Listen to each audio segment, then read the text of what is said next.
Davies, and welcome to Mega Crash. Mega Crash is a roller coaster ride of thrills and spills and features over 130 spectacular smashes. Digging deep into the archives of American motorsport, Mega Crash is the story of speed and its unexpected consequences. Mega Crash brings you the most spectacular crashes and features an exciting non-stop selection of American motorsport. Get ready also for some of the most sensational and crazy motor stunts. Check out Brian Carson, the wild man of American motor stunts, and see what happens as Brian hits the takeoff ramp at over 70 miles an hour in his attempt to clear a 10-car sandwich. As you'll soon discover, Brian Carson really is the wild man of motor stunts. Mega Crash is great entertainment, and remarkably, none of the competitors involved in Mega Crash are permanently injured or disabled. So get set for Mega Crash and the trip of a lifetime.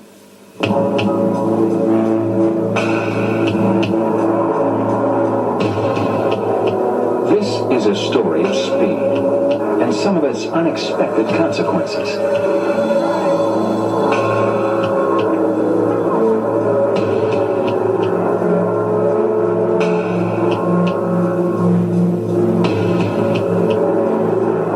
It's also the story of our fascination with the treacherous, unpredictable world of racing.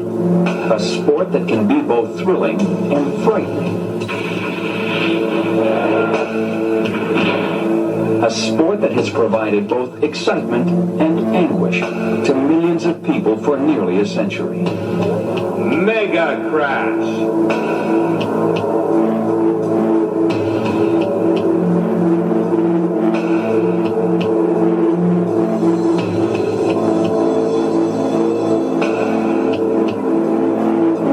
Visit with a man who makes a living from crashing cars at high speed, resulting in flaming exhibitions of incredible magnitude. And a man who risked his own life to demonstrate his commitment to preventing racing injuries and death.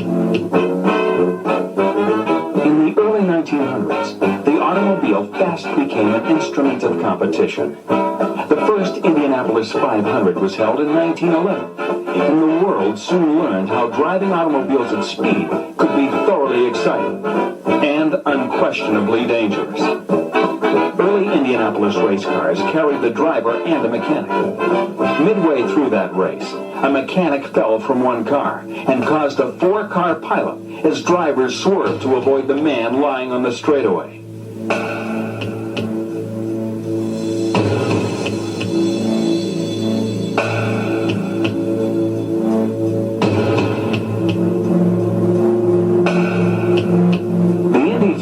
Has always been a race where drivers and machines are frequently asked to perform flawlessly at blinding speeds. In such an atmosphere, accidents are an accepted part of the proceedings. The emphasis on driver safety was a slow evolutionary process, and through the decades of the 20s, 30s, and 40s, cars offered much less in the way of protection than the modern Indy cars of today.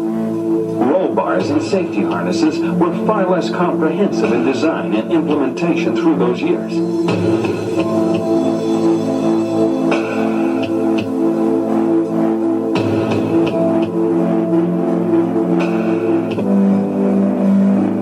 Sometimes the accidents were merciful, like this one involving Jim Hurtubise during qualifying for the 1962 Indy 500, and this one involving Jack Turner several years later.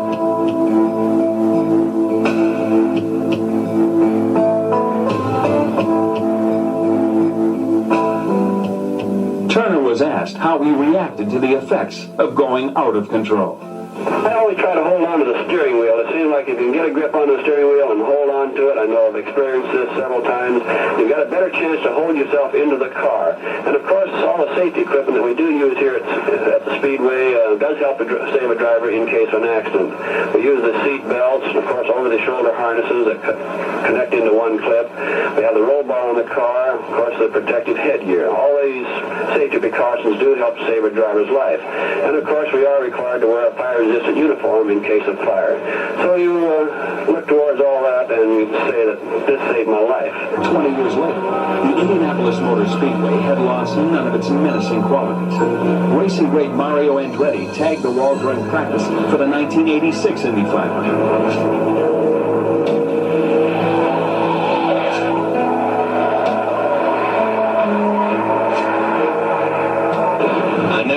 Impact like this, head-on impact on the wall in my career. I remained conscious throughout. I mean, I was totally conscious throughout the whole thing and remember every aspect of it. During practice, drivers tweak the race car setup by searching for the maximum cornering speeds and perfecting their own racing lines to prepare for the real racing later on. Mishaps are not uncommon. Dennis Firestone spins and smashes into the barrier at the entrance to pit road in 1986. Miraculously, he walked away.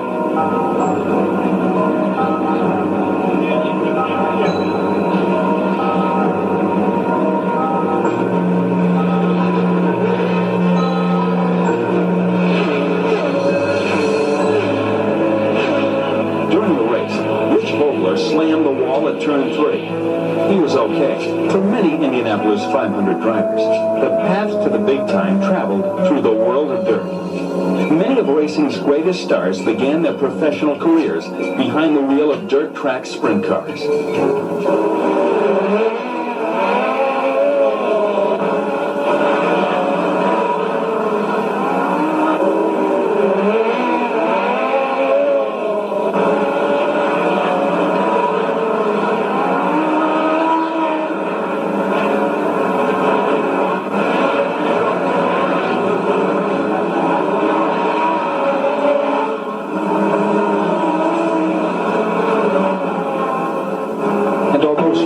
Have changed very little in appearance in the last 5 decades, they still possess the inherent tendencies to fight every effort to keep them under control.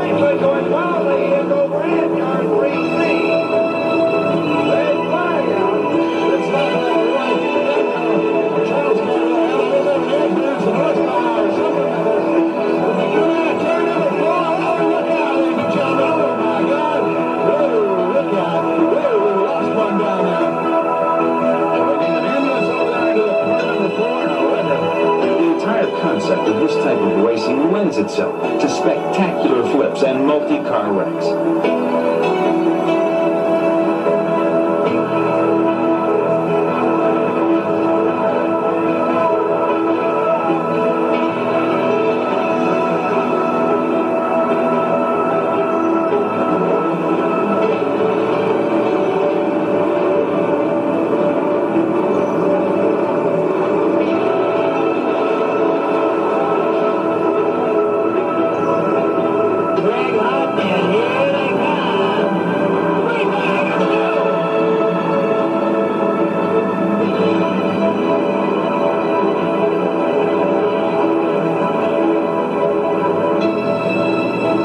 Surface is loose, and the cars are almost constantly in a state of drifting and sliding. The great sprint and Indianapolis legend, Barnelli Jones, once said, "If the car feels under control, you're probably going too slow."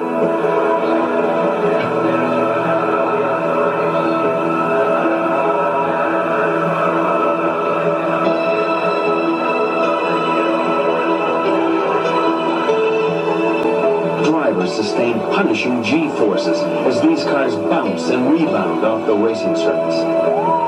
The impact is gut-wrenching, and some drivers sustain internal injuries as the safety harnesses tightly restrain them to the race car chassis, which is absorbing massive amounts of energy.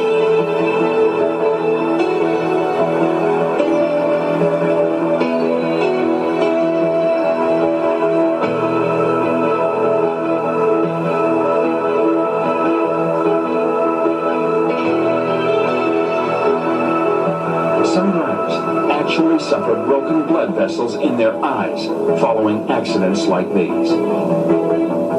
When the car finally comes to rest, it is not unusual to see the driver sitting limp and unconscious in the car, as safety crews and medical personnel quickly arrive on the scene.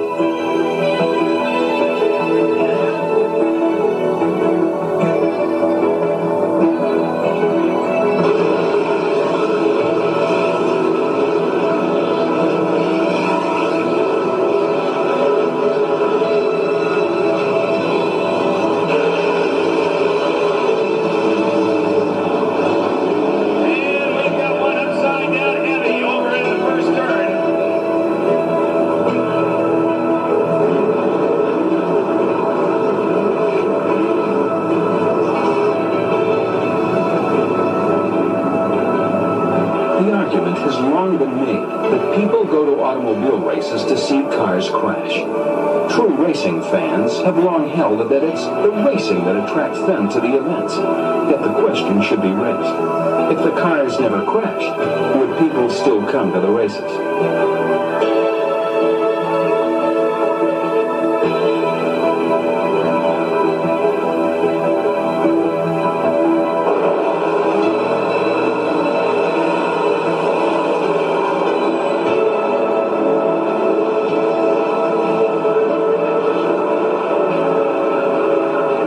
Race cars have always added an extra measure of the unpredictable to racing accidents, since the exposed wheels act like spinning rubber catapults that can launch cars into the air and touch off multiple flips and cartwheels.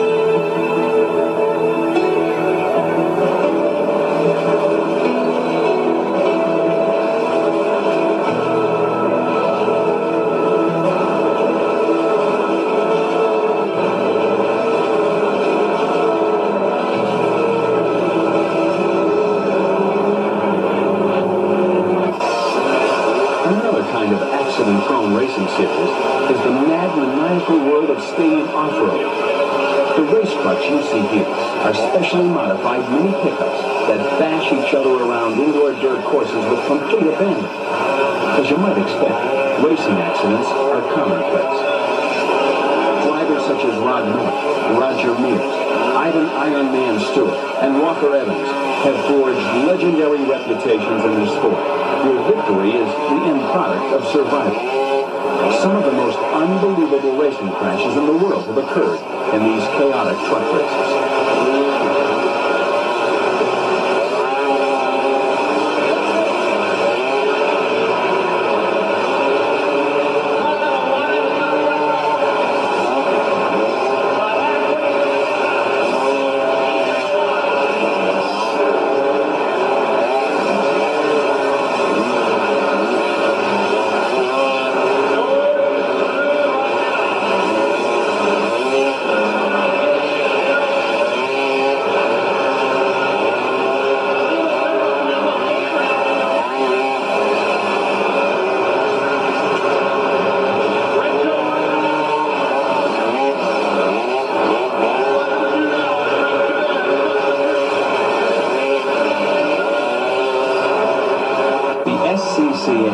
The Sports Car Club of America sanctions a racing series for small trucks that takes place on both ovals and road courses, and even at speeds far lower than full-blown race cars. Accidents can be a way of life.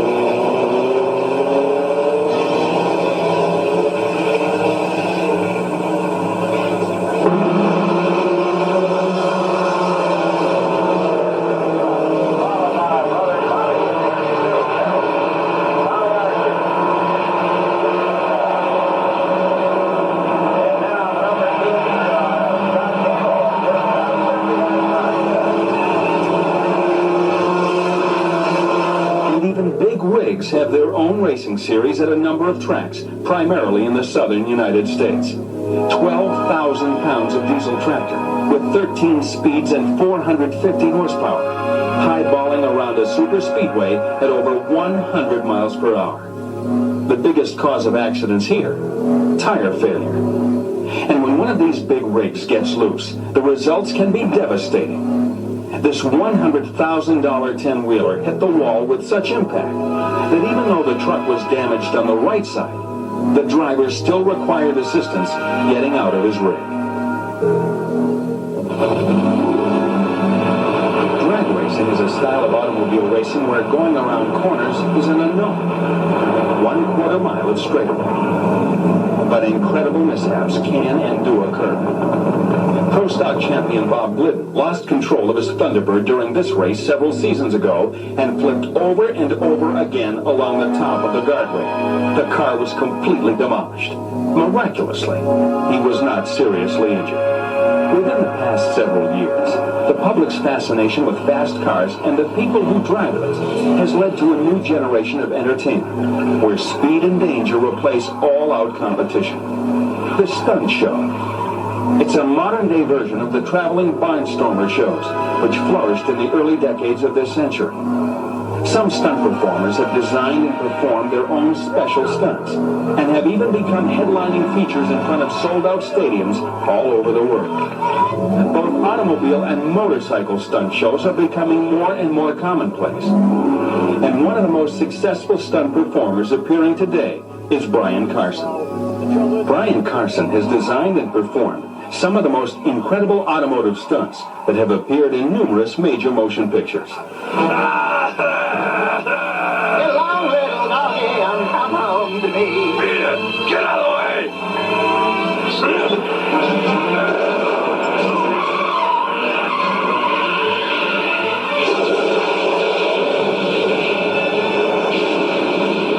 And his live performances in packed stadiums are nothing short of spellbinding.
Approaches the ramp.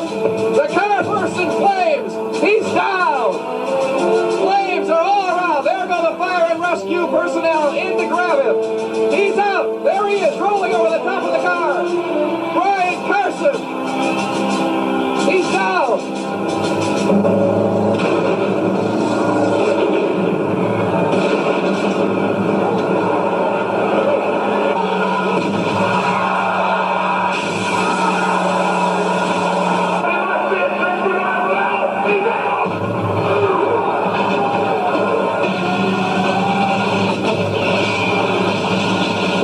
Stunt in Brian Carson's repertoire is the finale of his show. Several junk cars are stacked atop one another at one end of the stadium floor. Brian will drive the stunt car at close to 70 miles per hour up a ramp, crashing into the stack while setting off an explosive charge. This is an extremely dangerous stunt due to the height which his car will travel, the unpredictable nature of how the stack of cars will fall, and the explosive, which could set off a fire in his car before he could get out, or before the fire crews could bring it under control. Let's watch now as Brian Carson attempts to execute this daring stunt at Santa Fe Speedway in Illinois.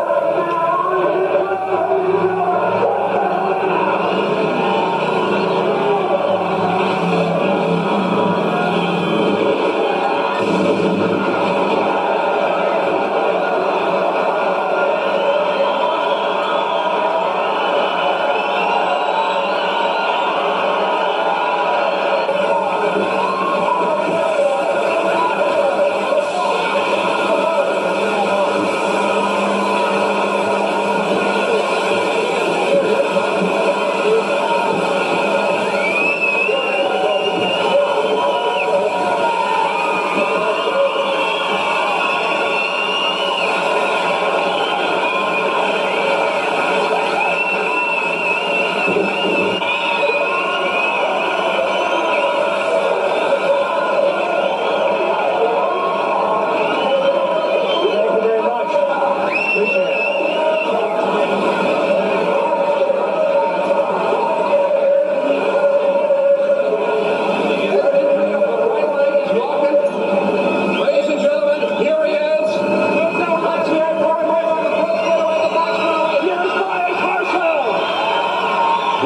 Harrison makes a living from escaping burning automobiles. But fire is still the greatest fear that most race car drivers have to contend with.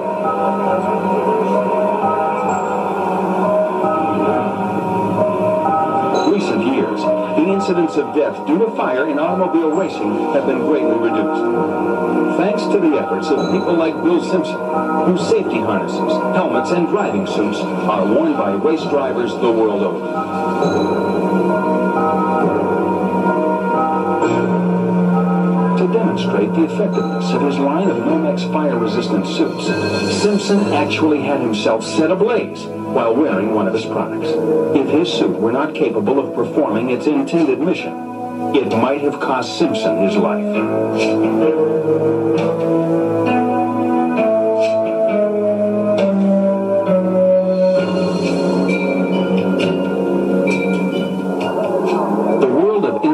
Sports car racing tests the world's best sports car drivers at some of racing's most famous venues. It is here that cars competing in several different classes battle it out at speeds ranging from a little more than 100 to well over 200 miles per hour. And it is at races like these that racing accidents can feed upon the unlucky or unwary.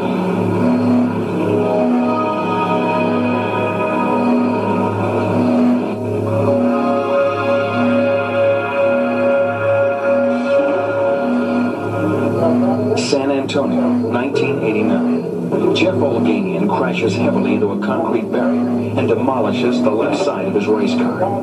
His legs and feet have been pinned inside the wreckage. He is in tremendous pain, and the jaws of life will be needed to free him from the car. Daytona, 1987. Scott Pruitt loses the hood of his Mustang at 160 miles per hour.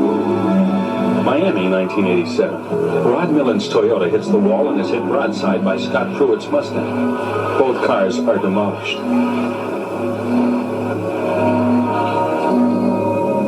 In the eerie darkness of the 12 hours of Sebring, the Porsche of Henry Pescarolo and the Nissan of Alastair Ogg collide at the top of the main straight. Cars following behind swerve to avoid a tire rolling down the main straightaway, eventually winding up 500 feet away below the starter's stand. Pescarolo walks away, but Ogg remains in his wrecked car and slowly regains consciousness as rescue teams work to free him from the car. It will be many agonizing minutes before he is out of the Nissan.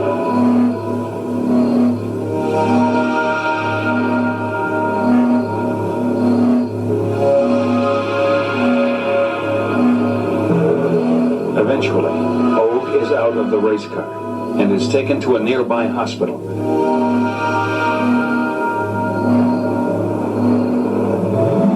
Charlotte, 1985. John Paul Jr. slides heavily into Bob Aiken, totaling both cars. Later on in the same race, a broken fuel line nearly burns Klaus Ludwig where he sits in the Ford Probe GTP. Miami, 1986. Willie T. Ribbs in a Thunderbird stuffs Scott Pruitt's Mustang into the barrier, turning it to scrap. Laguna Seca, 1986. John Paul Jr. loses a wheel and shreds his March Buick along the steel guardrail. Portland, 1989. A bizarre incident as Chip Robinson pulls away from his pit stop before refueling has been finished. The fuel hose remains locked into the Nissan's filler and dangles ominously as Robinson scurries around the course, hoping to shake it loose. If the spilled fuel comes into contact with the hot exhaust pipes, there could be a dangerous explosion. Finally, the hose works its way loose. Watch again as the whiplashing hose strikes two crew members as Robinson speeds away. One crew member received eye injuries and was quickly led away. 1989, San Antonio. Michel Forte heads through the chicane too fast. His Kestrel Jaguar is sliding sideways and will crash into the concrete barrier. But his troubles have only just begun. James Weaver's Porsche 962 can't stop in time and broadsides the helpless Jag. drivers walk away, but you're looking at over $2 million worth of totaled machinery. Later in the same race, 2 prototypes head for the chicane, but only one will make it. Watch the incredible side impact that car and driver will sustain. But the driver emerges unhurt. You're riding with Parker Johnstone in his Acura Integra as he competes in an international sedan race at San Antonio. Up ahead, trouble is waiting. 2 cars ahead of him get out of shape. He's barely able to avoid a serious accident, and after crashing into the white Volkswagen, he continues. Now let's see it from his vantage point. The car ahead is getting off the racing line. Steer left, and it's into the barrier. But as he steers right, the Volkswagen looms ahead. There's contact. But this time, it's only minor. A showroom stock race in 1989 at West Palm Beach ended abruptly for 2 drivers, as one sat helpless in the middle of the track surface after spinning his Firebird. The other, driving a Mustang, can't avoid him and plows into the Firebird, causing heavy damage to both cars and stunning the 2 drivers.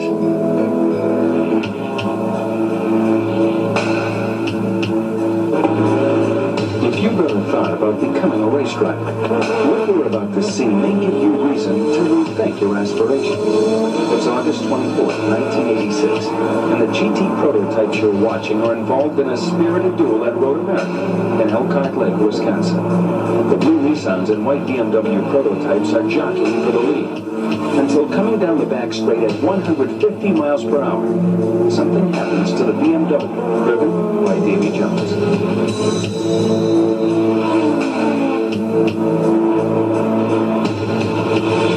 After smashing head-on into the guardrail and disintegrating in a mad spin, the Corvette prototype of Doc Bundy slices its right front corner on the wreckage and cuts down the tire.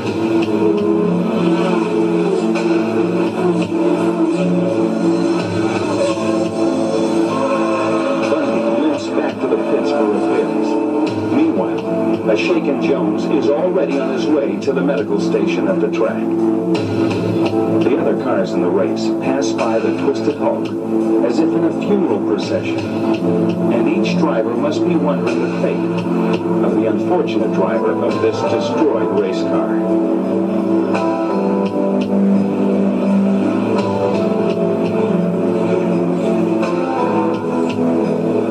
Let's look at it again. Think of the immeasurable forces of impact Jones must have sustained as his car literally dismantles around him. Yet, his injuries were minor.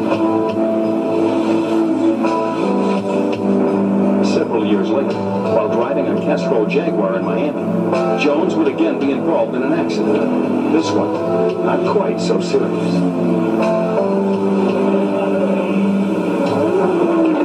Jeff Brabham kisses off the inside wall of Miami and crashes hard into the outside wall. The cameraman quickly darts his camera to the left to catch Whitney Gans smashing into the barriers at San Antonio, leaving a trail of broken parts all over the track. An unsteady Gans slowly maneuvers out of the car to a round of applause from a relieved group of fans.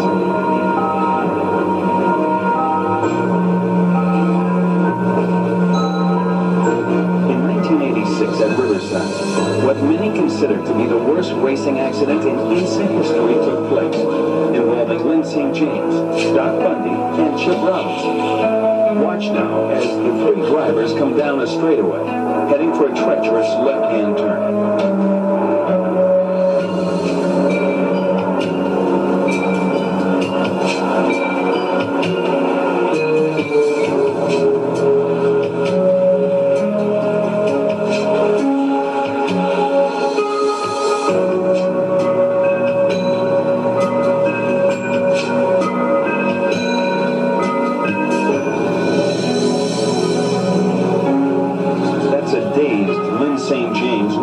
Toward assistance. Here it is again in slow motion. Bundy and St. James touch at 175 miles per hour. The Jaguar of Robinson is airborne and then smashes to pieces against the outside guardrail. Bundy's Corvette is destroyed on the inside guardrail. and the Ford Bull of St. James burst into flames. Miraculously, no serious injuries. Del Mar, California, 1990. A GT3 race with an interesting picture. Al Unser Jr. is making a rare IMSA appearance and has won the pole in a Spuddy Chevy, but his race will be a short one. He tangles with a GT Lights car heading for the chicane. The Lights car continues, but Unser's ride is a write-up as the rest of the field slowly weaves its way through.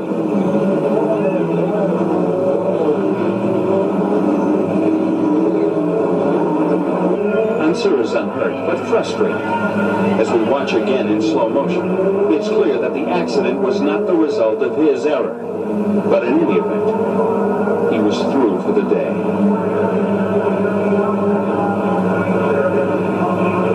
Al Unser Jr. may be more at home in Indy cars, but there are dangers there too. This freak accident took place during a pit stop in the Cleveland Kart Grand Prix. Fuel sprays back out of the filler and ignites. There's pandemonium. Methanol flames are invisible to the naked eye. Crews are trained to douse everyone with water in the event of a fire. Unser scrambles out of the car in a very intense scenario, but no one is seriously hurt.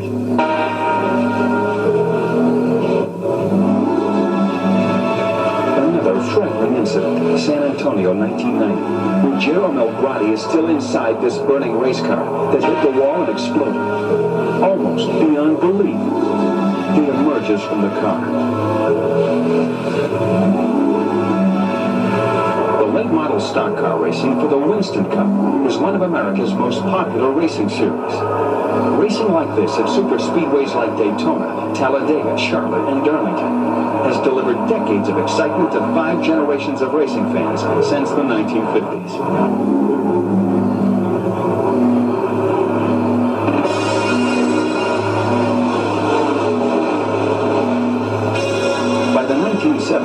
Safety had become a greater priority, and heavily constructed roll cages, leak-resistant fuel cells, and onboard fire extinguishing systems had improved the driver's chances of surviving a 180-mile-per-hour accident.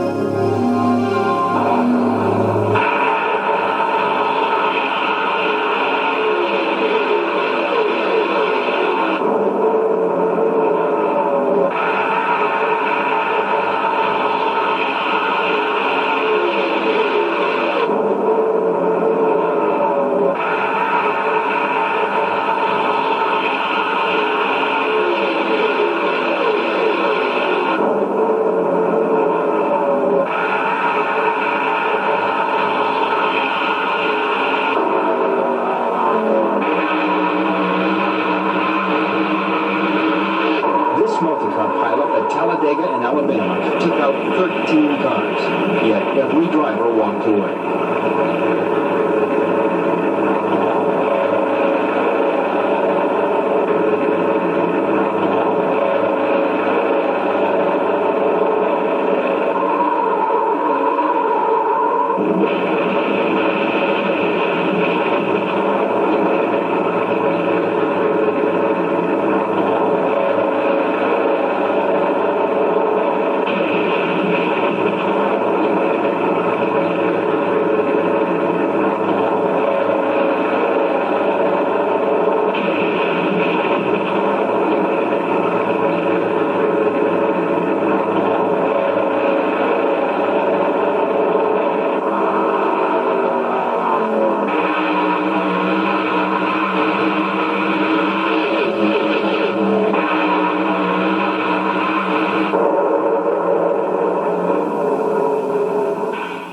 One of stock car racing's greatest drivers, Richard Petty, has had more than his share of accidents.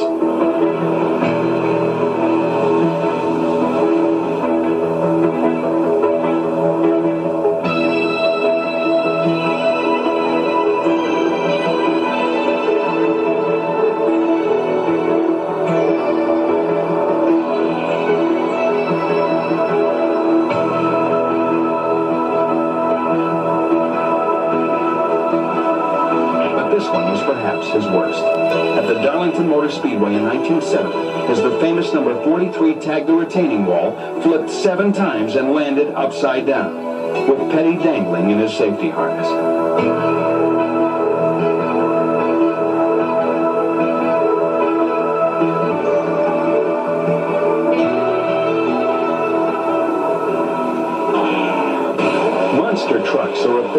recent phenomena. Huge creations with enormous power plants, leaping over rows of junk cars, and sometimes encountering the unexpected.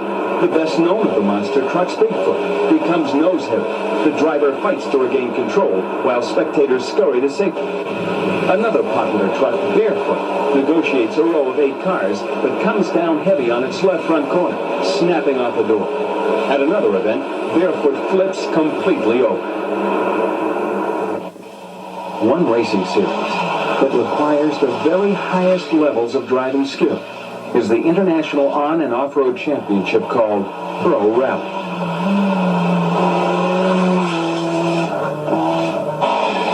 These cars race over a wide variety of racing surfaces at blinding speeds in powerful production-based vehicles specially set up for events like these.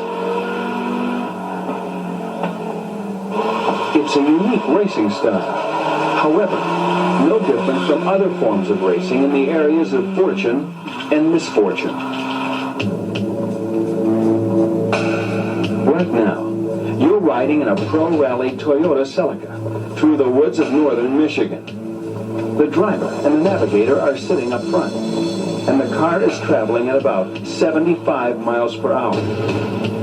In just a moment, something completely unexpected is going to happen.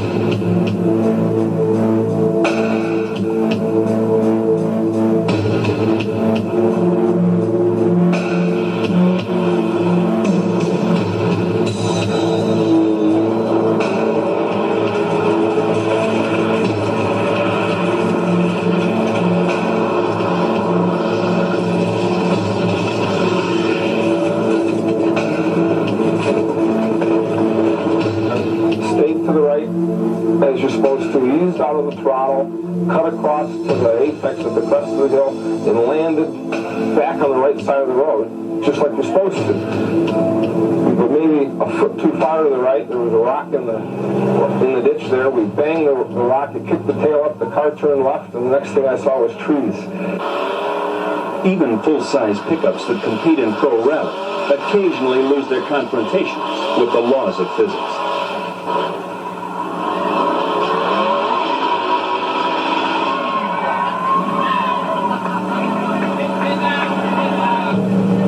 This truck comes into the corner a bit too quickly.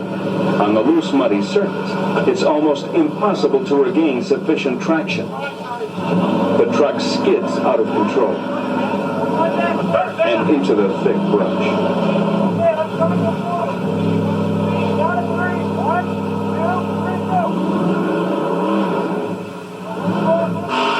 A tow strap and some cooperative spectators get the truck back onto the course.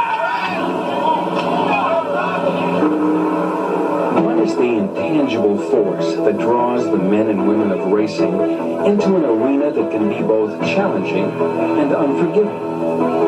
For decades, great men have pondered that riddle and are no closer to unlocking its mystery today as they have ever been. There are two undeniable truths that help to define the passion that drives racing competitors to hurtle themselves around racetracks at ever-treacherous speeds with little outward fear for their own lives.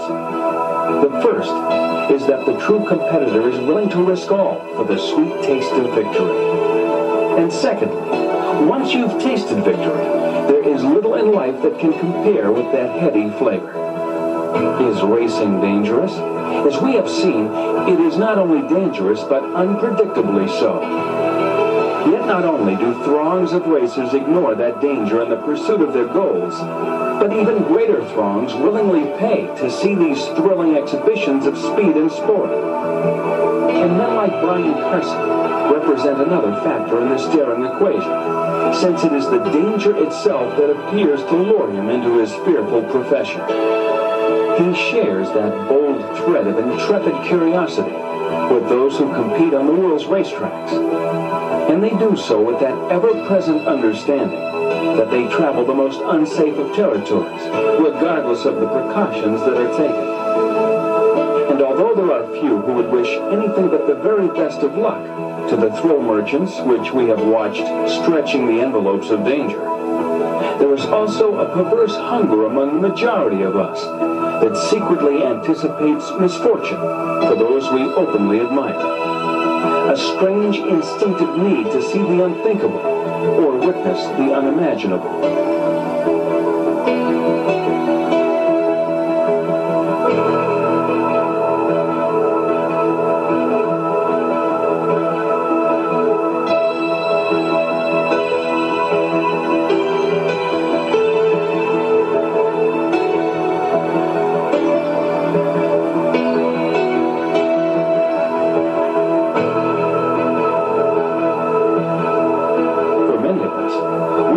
Experience the fearful immediacy of careening across a racing surface in an unguided missile, without any tangible control of our fate.